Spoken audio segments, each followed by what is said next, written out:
ಈ ಒಂದು ಸೌಜನ್ಯ ಕೇಸ್ನ ವಿಡಿಯೋ ತುಂಬ ವೈರಲ್ ಆಗಿದೆ. ಸಮೀರ್ ಅವರು ಮಾಡಿರೋಂಥ ಈ ಒಂದು ವಿಡಿಯೋ ತುಂಬ ವೈರಲ್ ಆಗಿ ಎಲ್ಲ ಕಡೆ ಅದೇ ನ್ಯೂಸ್ ಆಗಿಬಿಟ್ಟಿದೆ. ಈಗ ಒಂದು ಸೋಷಿಯಲ್ ಮೀಡಿಯಾದಲ್ಲಿ ಎಲ್ಲ ಕಡೆ ಟ್ರೆಂಡಿಂಗ್ ನ್ಯೂಸ್ ಆಗಿದೆ. ಎಲ್ಲರೂ ತುಂಬಾ ಅಪ್ರಿಷಿಯೇಟ್ ಮಾಡ್ತಾ ಇದ್ದಾರೆ. ಅವರು ಒಂದು ಫಾಲೋವರ್ಸ್ ಇನ್ಕ್ರೀಸ್ ಆಗಿರೋದಾಗಿರ್ಬೋದು, ಎಲ್ಲದೂ ಓಕೆ.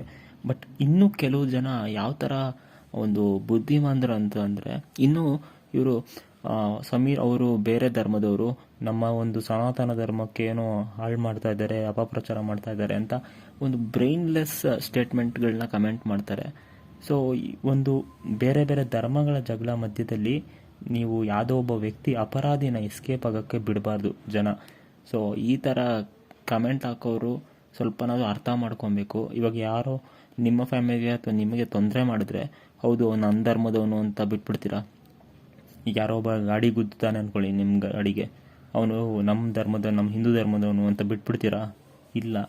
ಈ ಒಂದು ಅಪರಾಧ ಈ ವಿಷಯಕ್ಕೆ ಬಂದರೆ ಎಲ್ಲರೂ ಕೂಡ ಸಪೋರ್ಟ್ ಮಾಡಲೇಬೇಕು. ಯಾಕಂದರೆ ದೊಡ್ಡ ದೊಡ್ಡ ವ್ಯಕ್ತಿಗಳ ಅಪರಾಧ ಮಾಡಿದಾಗ ಅದು ಸಾಮಾನ್ಯ ಜನರು ಎಲ್ಲರೂ ಒಗ್ಗಟ್ಟಾಗಿದ್ದರೆ ಅಷ್ಟೇ ಅದು ಸ್ಟ್ಯಾಂಡ್ ತೊಗೊಳೋದು. ಇಲ್ಲ ಅಂತಂದರೆ ಕೇಸ್ ಅಲ್ಲೇ ಮುಚ್ಚೋಗಿದೆ. ಇದು ಆಲ್ಮೋಸ್ಟ್ ಮುಚ್ಚೋಗಿದೆ. ಬಟ್ ಅಟ್ಲೀಸ್ಟ್ ಎಲ್ಲರಿಗೂ ತಿಳಿಸ್ಲಿ, ಎಲ್ಲರಿಗೂ ನಿಜ ಅದು ತಿಳ್ಕೊಳ್ಳಿ. ಸೊ ಆ ಒಂದು ಮುಜುಗರ ಆಗುತ್ತಲ್ಲ ಅವ್ರಿಗೆ, ಅಪರಾಧಿಗೆ.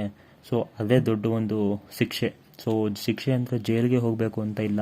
ಸಿಗುವಂಥ ರೆಸ್ಪೆಕ್ಟ್ ಕಡಿಮೆ ಆದರೆ, ಆಮೇಲೆ ಬೇರೆ ಬೇರೆ ರೀತಿಯಾದಂಥ ಅವಮಾನಗಳಾಗುತ್ತಲ್ಲ ಅವ್ರಿಗೆ, ಅಪರಾಧಿಗೆ, ಅದು ಕೂಡ ಶಿಕ್ಷೆನೇ. ಶಿಕ್ಷೆ ಅಂದರೆ ಜೈಲಿಗೆ ಹೋಗಬೇಕು ಅಂತ ಏನಿಲ್ಲ.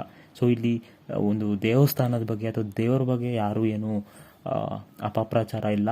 ಇಲ್ಲಿ ಅಪರಾಧಿಗೆ ಶಿಕ್ಷೆ ಆಗಬೇಕು ಅನ್ನೋದು ನಮ್ಮ ಎಲ್ಲರ ಉದ್ದೇಶ.